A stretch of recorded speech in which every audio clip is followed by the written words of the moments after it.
So we're looking at question B here. We did question A in an earlier section. The value of C2 equals C1 divided by some proportionality constant P. You could even think of the proportionality constant as 1 over P, where P is greater than or equal to 0.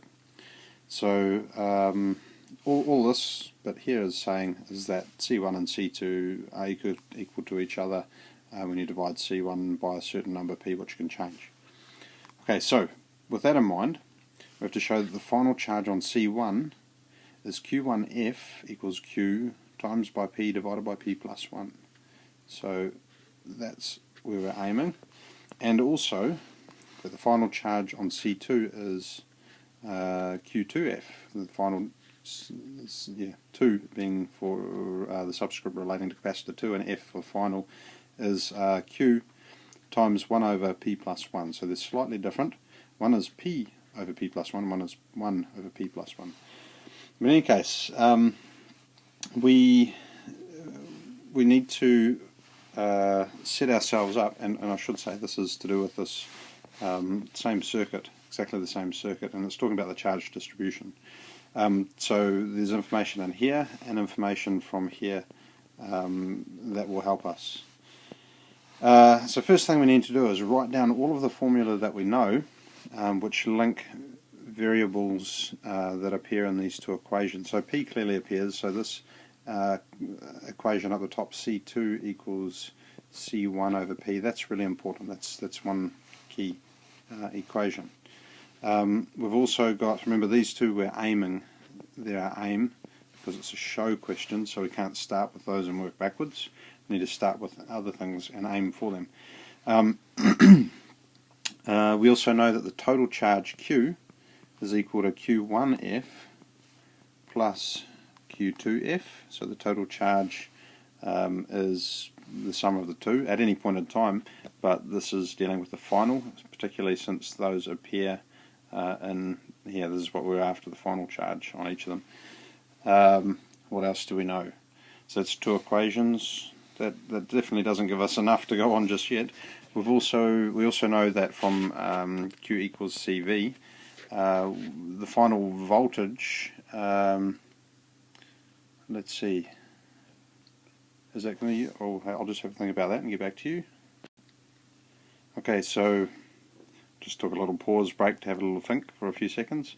Keeps the videos shorter. The voltage across both of them is going to be the same, so the amount of charge stored depends on the capacitance. That's just something to keep in mind. But we can reframe the same equation for each of Q1F and Q2F. So for Q1F, the final charge stored on capacitor 1, it's going to be C1 times V. Okay, it's going to be the same voltage. So same for Q2. Q2F equals C2V. So those are also two very important equations.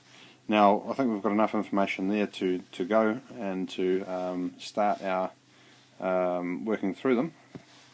Change colour for a little bit of variation. If we start with Q1F and let's see, substitute in for Q2. Really you're just linking all these equations together, getting rid of the ones that do not appear in these things by using your substitutions in the right way. But I'll just go through the process anyway, because it's helpful for you to see that and you can see where the steps go. The marking schedule isn't quite as clear. So the first thing we want to do is get rid of the V. We'll get rid of the V first. So if we take Q1F, that equals C1 times V, but we can get rid of V by using V from this formula. So V equals Q2F divided by C2. So we can just substitute that into here. And we end up with Q2F over C2. We can then, let's see, give C2, from our original equation they gave us here, C2 in terms of C1 and P.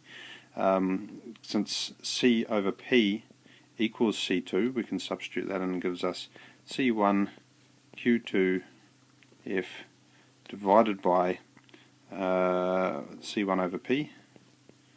And if you divide by a fraction, you multiply by the inverse of that fraction. So this will be equal to C1 Q2F times P over C1, which gives us a nice cancellation of C1, meaning now we've got Q1 in terms of Q2. So that's Q1F, because we've just followed it down from the top here. Q1F equals Q2F times by P. We can now get rid of the Q2 factor by using this equation here, because Q2F is just equal to Q minus Q1F, and that is going to enable us to rearrange and work it all out, I think. So let's see, we'll try it and we'll see where we go with it. So just coming across, we've got Q, we'd better put this in brackets, minus Q1F times by P equals Q1F. So we can then multiply out for P and then group like terms. Well, I'll do this in two steps so that you can see what's going on. We'll just carry on down here, I think. So we end up with PQ minus PQ1F equals Q1F. So then we're going to take this term and move it to the side by adding it. So we have Q1F plus PQ1F. That gives us PQ. Mind your P's and Q's. Sorry, couldn't help myself. So this, if we factorize this, we can take Q1 out and we end up with 1 plus P, Q1F I should say, equals PQ, or QP. And you can see where this is going. We can rearrange it by dividing both sides by 1 plus P,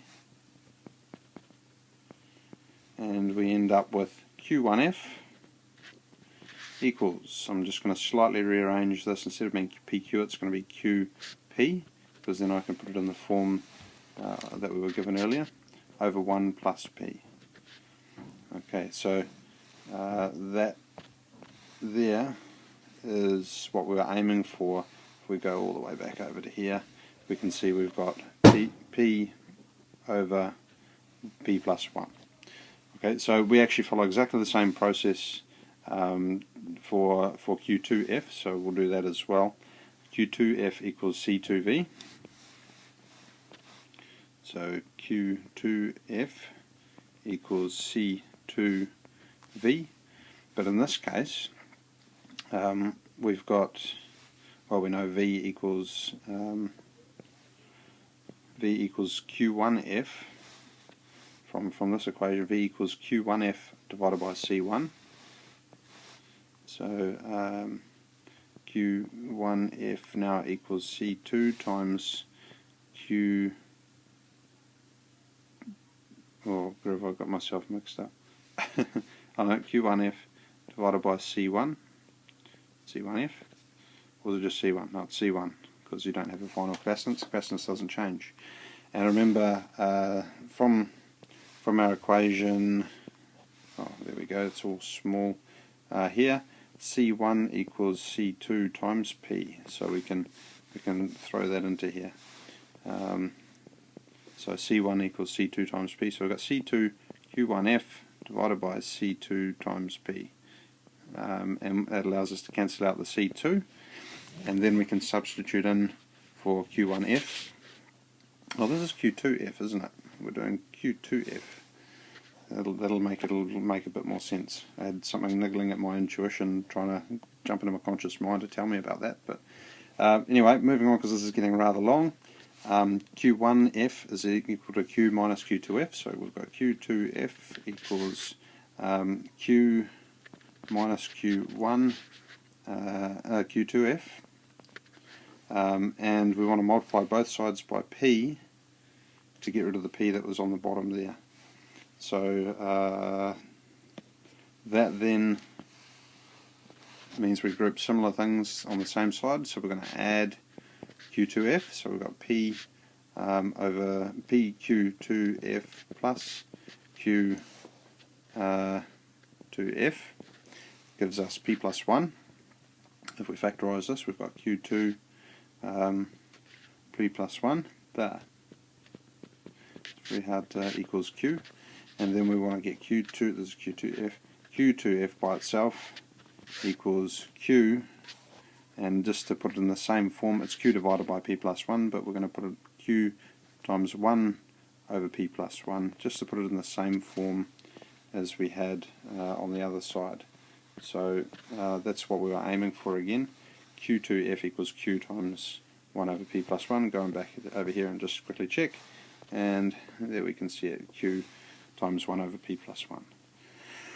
Whew, difficult one. Sometimes you've got to mess around with them until you get the formulas, that is, until you get where you're wanting to go. But good clues are always to observe what's in the things that you're aiming for, or if they give you a written description, you look for, like it might be in terms of particular variable, and then you look for equations that match those variables and what equations you can form from the information given to you in the question. And then you just narrow it all down with your experimenting. You've got an aim, and that really helps, I think.